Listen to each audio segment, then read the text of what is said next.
Good morning students.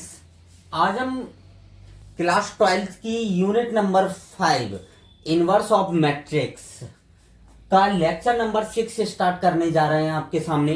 Lecture number 5 में हमने 5.1 exercise complete कर ली थी और सारणिकों के अनुप्रयोग पढ़ लिए थे, जिसमें मैंने आपको त्रिभुज का क्षेत्रफल, संरेखीयता की कंडीशंस और आपको दो बिंदुओं से जाने वाली रेखा का समीकरण बताया था। आज हम स्टार्ट करेंगे रेखिक समीकरण निकाय का हल। रेखिक समीकरण निकाय का हल ज्ञात करने की हमारे पास दो विधियां होती हैं। एक तो सारणिक का प्रयोग करके रेखिक समीकरण निकाय को हल करना, जिसको हम क्रैमर रूल बोलते हैं। जिसको हम क्या बोलते हैं? क्रैमर रूल, जो कि बहुत मोस्ट है आपके राजस्थान बोर्ड के लिए। और एक आता है आव्यूह सिद्धांत का प्रयोग करके, आव्यूह का उपयोग करके रेखिक समीकरण निकाय को हल करना। सभी स्टूडेंट ध्यान से देखेंगे। आज सबसे पहले मैं आपको बताने जा रहा हूं सारणिक के प्रयोग से, सारणिक के प्रयोग से रेखिक समीकरण निकाय का हल। रेखिक समीकरण निकाय का हल।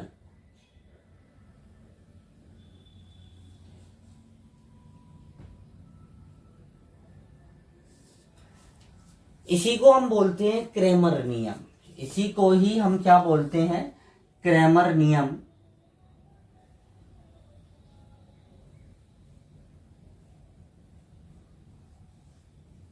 दोनों ही नामों से, क्रैमर नियम के नाम से भी क्वेश्चन पूछा जा सकता है और ऐसे भी पूछा जा सकता है सारणिक के प्रयोग से। सबसे पहले अब हम इसमें देखेंगे दो चरों वाले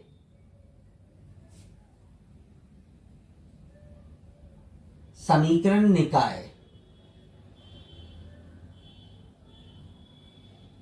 का हल। दो समीकरण वाले निकाय का हल, दो चर होंगे। तो निकाय आपने मान लिया a1x plus b1y equal to c1, और दूसरा निकाय आ गया a2x plus b2y equal to c2। ये आपके समीकरण दिए गए हैं। अब हम इनसे सारणिक बनाएंगे। इनसे क्या बनाएंगे? सारणिक बनाएंगे। सारणिक कैसे बनेंगे आपके सभी स्टूडेंट ध्यान से देखेंगे। सबसे पहले हम बनाते हैं डेल्टा। डेल्टा आता है a1 a2 और b1 b2। ये डेल्टा है। डेल्टा 1 बनाएंगे c1 c2 और b1 b2। और डेल्टा 2 आता है a1 a2 और c1 c2। ये डेल्टा 2 है।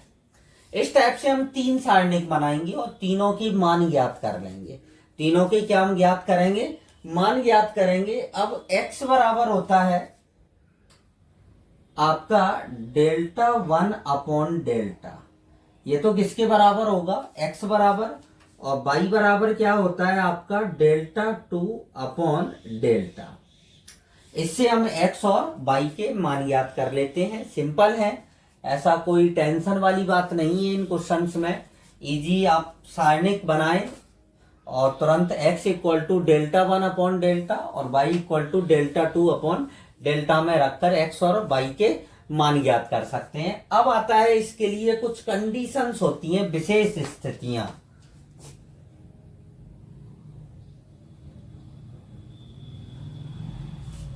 विशेष स्थिति।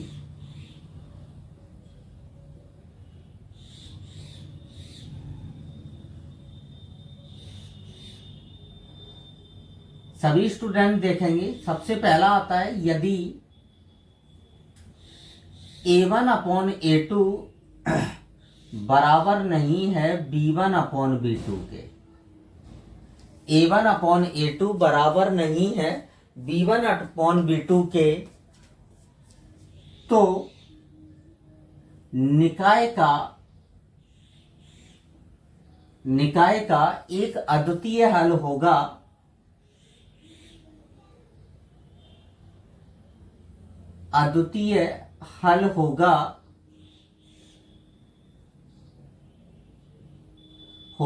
एवं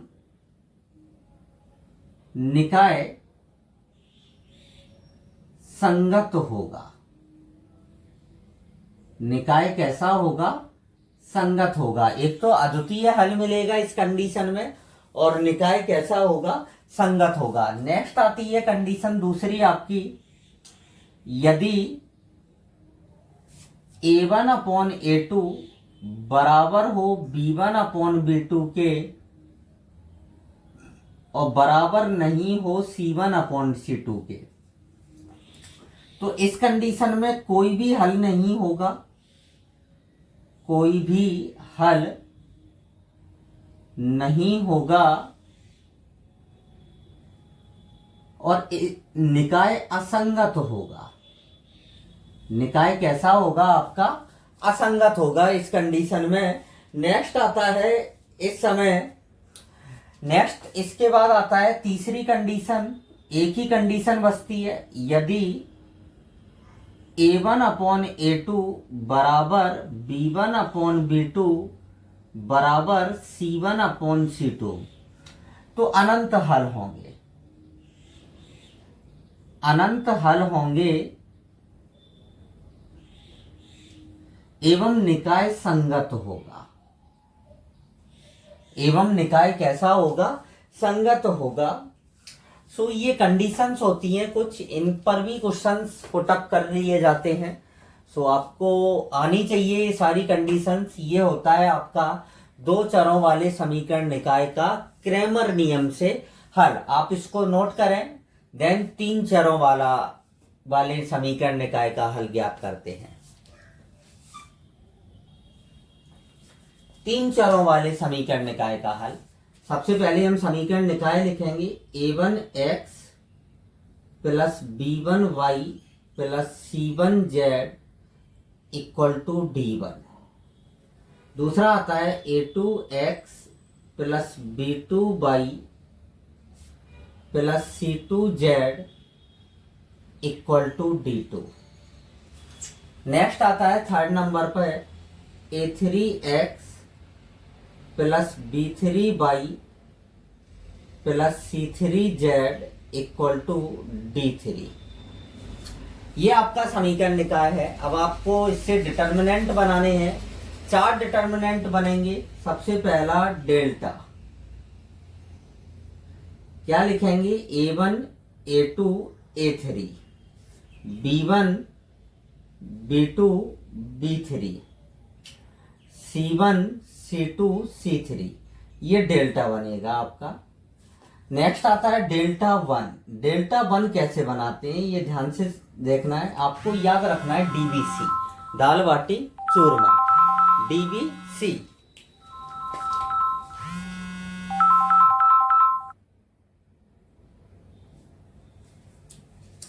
DBC ज्ञात करना है, मतलब D1 D2 D3, ऐसे ही B1 B2 B3 और C1 C2 C3।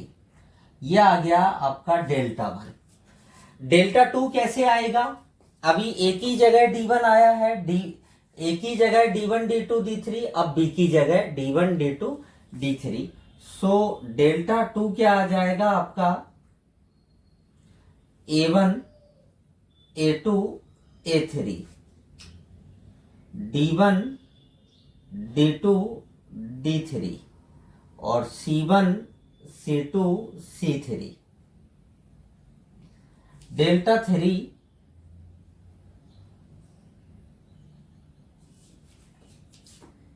A1 A2 A3, B1 B2 B3 और D1 D2 D3, ये आपका डेल्टा 3 है।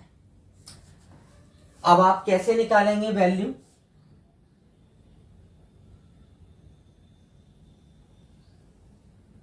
x इक्वल टू आता है डेल्टा 1 अपॉन डेल्टा, इसका आपको प्रसार करके डिटर्मिनेंट की वैल्यू निकालना है और यहां पर रखना है।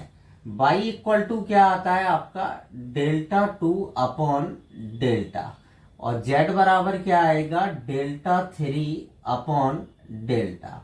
ये आता है आपका एक्स वाई जेड के मान आ जाते हैं। अब हम कुछ विशेष स्थितियां कंडीशंस देखते हैं नोट डाल के। यहां पर पहला नंबर आता है यदि डेल्टा बराबर नहीं है 0 के। पहली कंडीशन आती है कि डेल्टा बराबर नहीं है 0 के, तो निकाय कैसा होगा? संगत होगा और निकाय के अद्वितीय हल होंगे। निकाय के कैसे हल होंगे? अद्वितीय हल होंगे यदि डेल्टा बराबर नहीं है 0 के। नेक्स्ट आता है आपका सेकंड नंबर, यदि डेल्टा बराबर 0 है एवं डेल्टा 1 बराबर डेल्टा 2 बराबर डेल्टा 3 बराबर 0 है, मतलब ये तीनों भी 0 है, तो इस कंडीशन में निकाय के अनंत हल होते हैं, अनंत हल होंगे। और दूसरा, निकाय संगत या असंगत, कुछ भी हो सकता है इस कंडीशन में। निकाय संगत या असंगत होगा और निकाय के कैसे हल होंगे?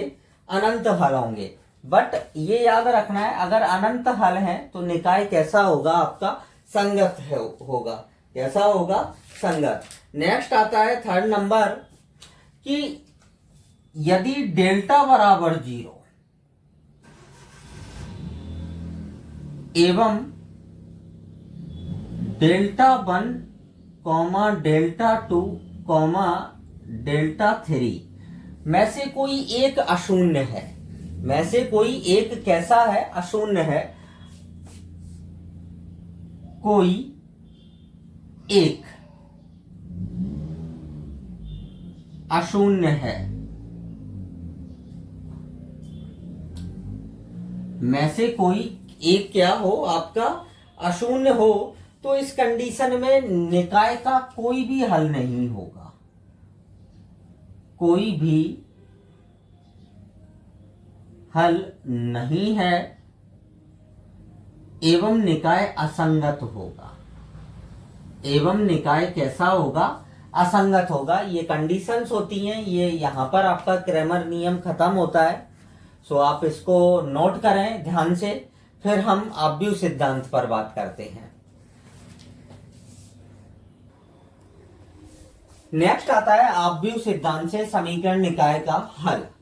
सो सभी स्टूडेंट ध्यान से देखेंगे, जैसे 3 चरों वाले करना है वैसे ही आपको 2 चरों वाले क्वेश्चन सॉल्व करना है। तो सभी स्टूडेंट्स ध्यान से देखेंगे, मैंने समीकरण निकाय लिख रहा हूं a1x plus b1y plus c1z equal to d1, a2x plus b2y plus c2z equal to d2 और a3x plus b3y c3z equal to d3। अब हम इसको आव्यूह रूप में लिखेंगे।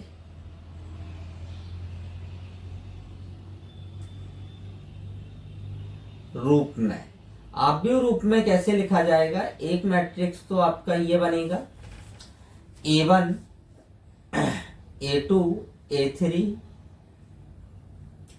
b1 b2 b3 और C1 C2 C3 और साथ में क्या आ जाएगा x y और ये z और इक्वल में एक मैट्रिक्स आपका बन जाएगा D1 D2 और ये D3। ये क्या होता है आपका A होता है और ये क्या है x और इसको मानते हैं हम B। तो AX इक्वल टू क्या आ गया B आ गया। सो हमें x इक्वल टू निकालना है तो बराबर में क्या आ जाता है A इनवर्स B। अब हम इसका यूज करके हम किसका मान निकाल लेते हैं x y z का मान निकालते हैं। ये होता है आपका मेथड होता है इसका समीकरण निकाय को हल करने के लिए आव्यूह विधि से। अब यहां पर आप देखेंगे ध्यान से कुछ विशेष स्थितियां। पहला नंबर है यदि सारणिक A is not equal to 0, सारणिक A का मान 0 नहीं है तो निकाय का अद्वितीय हल होगा। कैसा हल होगा? अद्वितीय हल होगा एवं निकाय संगत होगा।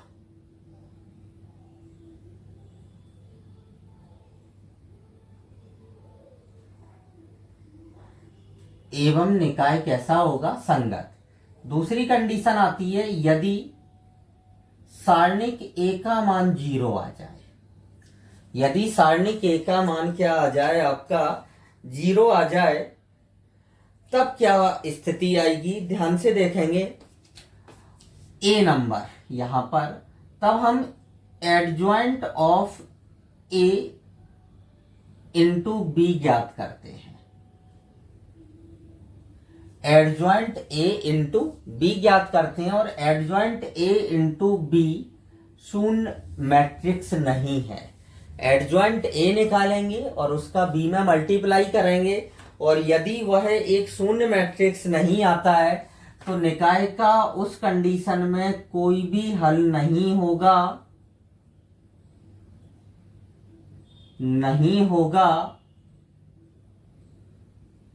एवं निकाय असंगत होगा।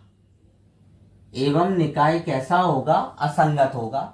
नेक्स्ट कंडीशन आती है B नंबर कि यदि adjoint of A into B बराबर 0 मैट्रिक्स आ जाता है। कौन सा मैट्रिक्स आ जाता है? 0 मैट्रिक्स। तो निकाय के अनंत हल होंगे।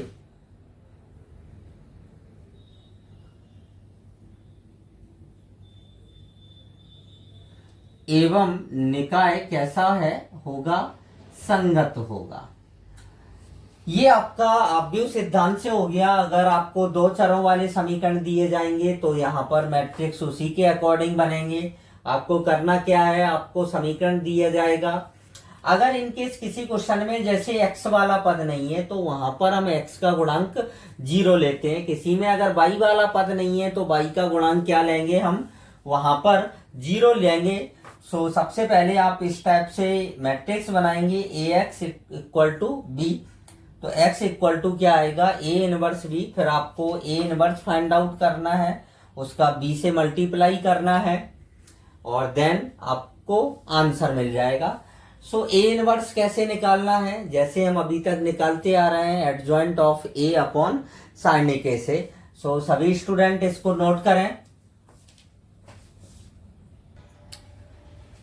एक्सरसाइज 5.2 की थ्योरी कंप्लीट कर ली है। अब हम एक्सरसाइज पर डिस्कस करेंगे। सो एक्सरसाइज 5.1 का क्वेश्चन नंबर फर्स्ट इसके 3 क्वेश्चन दिए हैं। आपको सेकंड और थर्ड खुद करना है और क्वेश्चन नंबर सेकंड भी यही क्वेश्चन है। आपको त्रिभुज के शीर्ष दिए गए हैं, आपको त्रिभुज का क्षेत्रफल ज्ञात करना है। तो क्वेश्चन नंबर इसके फर्स्ट के सेकंड थर्ड और क्वेश्चन नंबर सेकंड ये आपको सॉल्व करना है। सो मैं एक क्वेश्चन आपको बता रहा हूं, क्वेश्चन नंबर फर्स्ट का फर्स्ट। सो त्रिभुज का क्षेत्रफल का फार्मूला हम क्या लिखते हैं, 1/2 x1 x2 x3 y1 y2 y3 1 1 1। क्या आ जाएगा 1/2,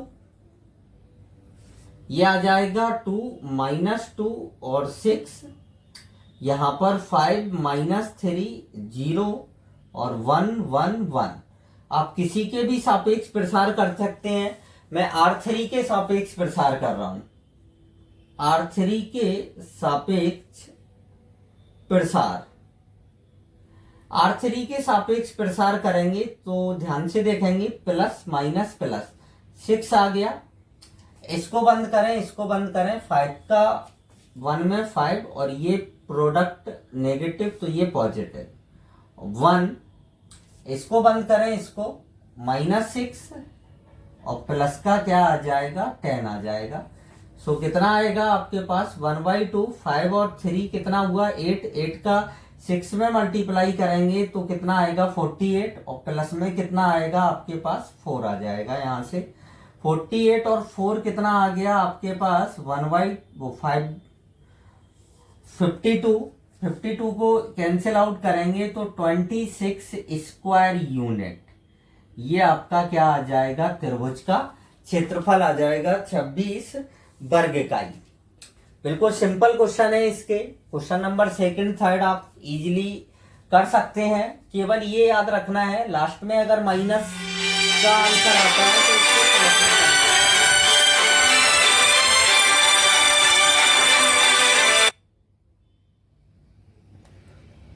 प्लस में कन्वर्ट करना है बस, केवल फर्स्ट का फर्स्ट सेकंड थर्ड और क्वेश्चन नंबर सेकंड आपको सॉल्व करना है।